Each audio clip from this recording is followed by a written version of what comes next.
بسم اللہ الرحمن الرحیم۔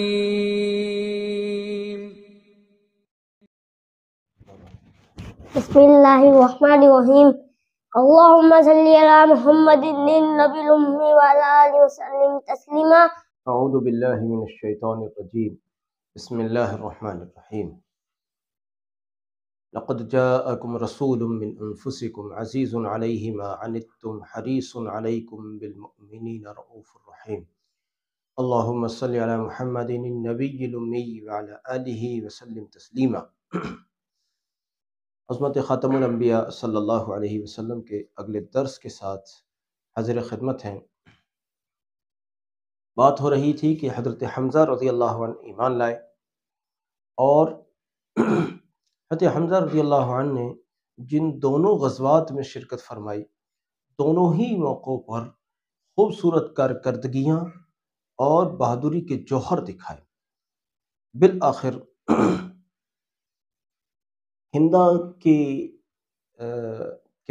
ہندا کی دشمنی کا شکار ہو گئے، اور ہندا نے اپنے ایک وحشی غلام کو تیار کیا، نشانہ لگانے کا اس غلام کو خاص طور پر تربیت دی،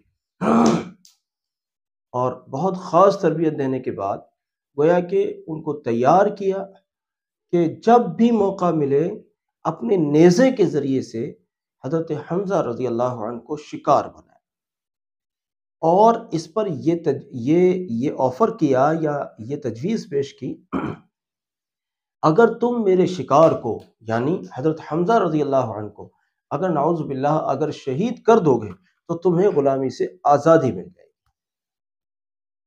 بعض لوگوں نے اس پر کچھ الگ کی رائے بھی کہی ہیں، بعض لوگوں نے اس طرح کی غیر مناسب باتیں بھی کہی ہیں کہ ہندا نے اپنے آپ کو بھی پیش کیا، لیکن یہ بات ایسی ہے کہ اس پر کم سے کم مجھے تو کوئی معقول کوئی دلیل ملی نہیں۔ البتہ کچھ لوگوں نے ایسا کہا ہے، سماعت کی حد تک میں نے سنا ہے، کہیں پڑھا تو نہیں ہے۔ تو خیر ایک غیر مناسب سی بات ہے، ذرا اس کو ہم چھوڑ دیتے ہیں، اس کا ذکر نہیں کرتے۔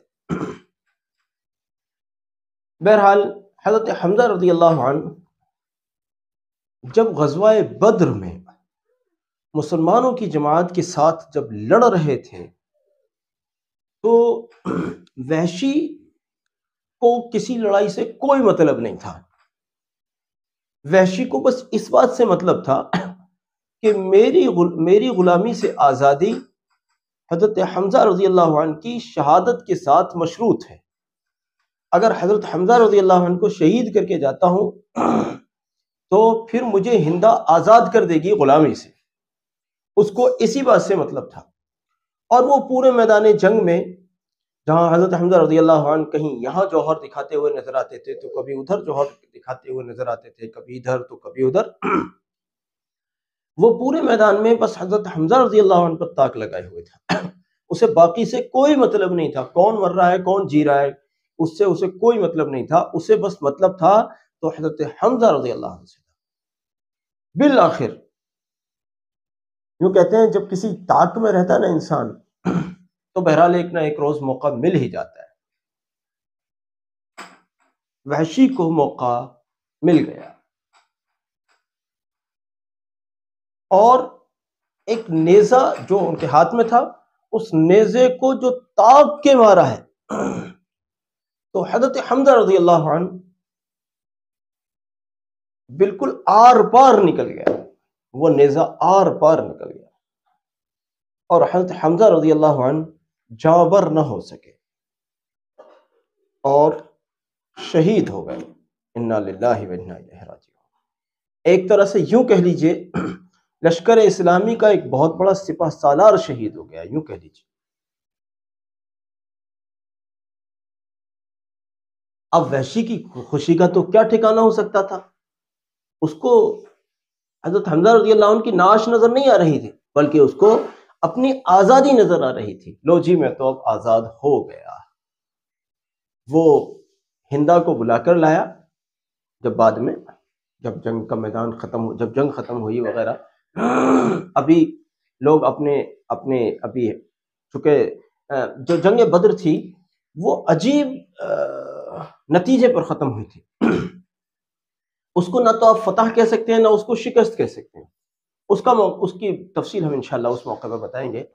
لیکن جب بہرحال جنگ کا شور کچھ کم ہوا، ختم ہوا، تو وحشی نے ہندا کو بلا کر لایا اور لا کر ناش دکھائی حضرت حمزہ رضی اللہ عنہ کی، اور بتایا کہ دیکھیے میں نے اپنا کام پورا کر دیا ہے.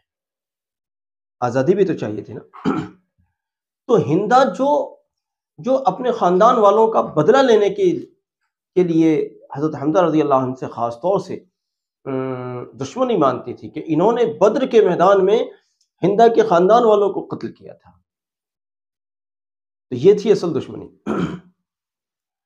تو ہندا نے چاقو لے کر حضرت حمزہ رضی اللہ عنہ کا سینہ چاک کیا اور ان کے اندر کے جو پھیپڑے وغیرہ یا جو بھی اندر کی چیزیں تھیں ان کو باہر نکالا اور اس کو چبایا. کیسی طبیعت رہی ہوگی اللہ جانے. اس کو چبایا. وہ چبا تو سکتی تھی نہیں تھی، ظاہر ہے وہ انسان تھی، کوئی گوشت خور ویسی قوم تو نہیں تھی نا کہ صاحب کوئی ایسا جانور تو نہیں تھا جو کچا گوشت کھا جائے. اب اس سے کھایا تو نہیں جانا تھا، اس نے چبایا، لیکن چبا کے اس کو جب نہیں کھایا گیا تو اس کو نکال دیا، تھوک دیا، اگل دیا. لیکن حضرت حمزہ رضی اللہ عنہ کی جو ناش تھی وہ بری طرح سے مجروح کر دی، چاروں طرف سے کاٹنا پاٹنا وہ سب کر دیا.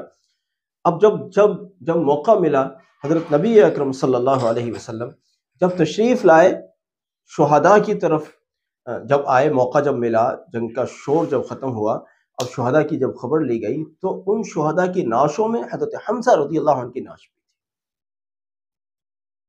تقریباً 70 حضرات تھے.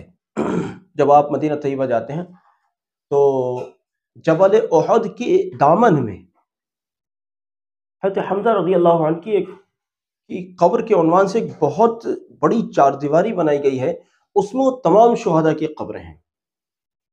اب تو بڑی خوبصورت مسجد بھی اس کے برابر میں بنا دی گئی ہے. اب سے پہلے وہ مسجد نہیں تھی، ابھی حال فی الحال میں ہی وہ مسجد دیکھی ہے میں نے، تو پچھلے سفر میں ہی اس کو پہلی بار دیکھا.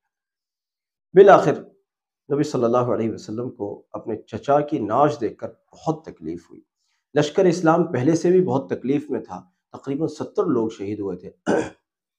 تو سب لوگ تکلیف میں تھے، دکھ میں تھے.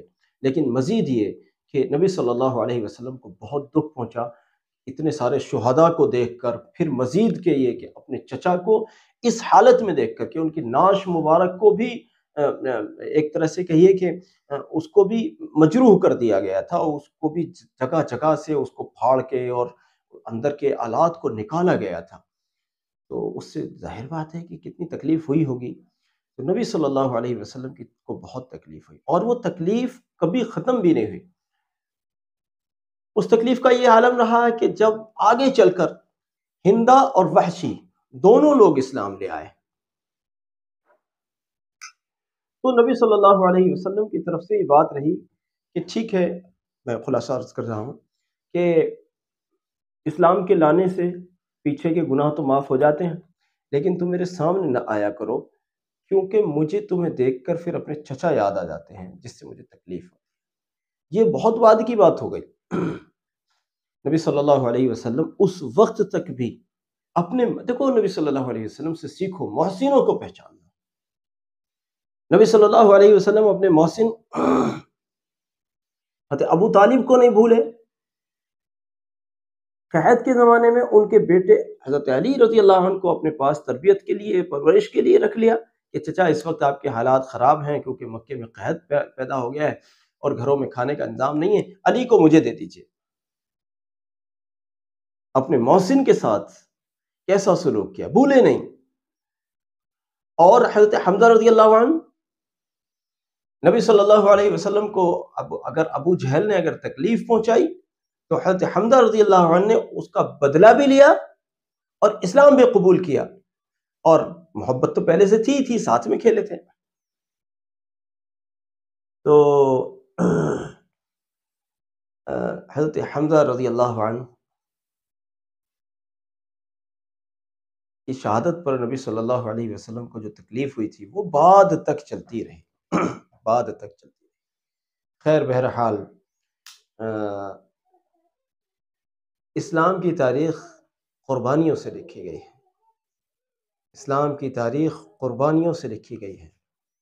ہر دور میں امت مسلمہ نے قربانیاں دی ہیں، اور جس دور میں قربانیوں سے منہ موڑا ہے اس دور میں پھر حالات بھی خراب دیکھیں، ورنہ تو امت مسلمہ ہر دور میں قربانیاں دیتی رہی ہے، ہر دور میں قربانیاں دیتی رہی ہے، اور قیامت تک یہ سلسلہ نہیں رک سکتا۔ حضرت حمزہ رضی اللہ عنہ کی شہادت اس لیے بھی غمناک ہے کہ نبی صلی اللہ علیہ وسلم کو اس پر تکلیف ہوئی تھی، غم ہوا تھا، تو کیوں نہ ایسا کیا جائے کہ ہمارے اس درس کو ختم کرنے کے بعد کچھ نہ کچھ آج کا اپنا ذکر حضرت حمزہ رضی اللہ عنہ اور شہدائے اسلام، خصوصاً شہدائے بدر اور شہدائے احد کے نام، ان کو ان شہداء کو ایصال ثواب کیا جائے، اور ساری امت کے شہداء کو یاد رکھا جائے، چاہے وہ شہدائے قدس ہوں یا پھر جہاں جہاں کے بھی شہداء ہوں۔ بہرحال تمام کی قربانیوں کو یاد رکھنا بھی چاہیے، اور ان کی روحوں کو ثواب بھی پہنچایا جائے۔ میری درخواست ہے کہ کلپ کے دیکھنے کے بعد آج آپ نے جو بھی اذکار کیے ہیں اس کا ثواب ان تمام شہداء ملت کو آپ ضرور پہنچائیں۔ جزاکم اللہ۔ السلام علیکم ورحمۃ اللہ وبرکاتہ۔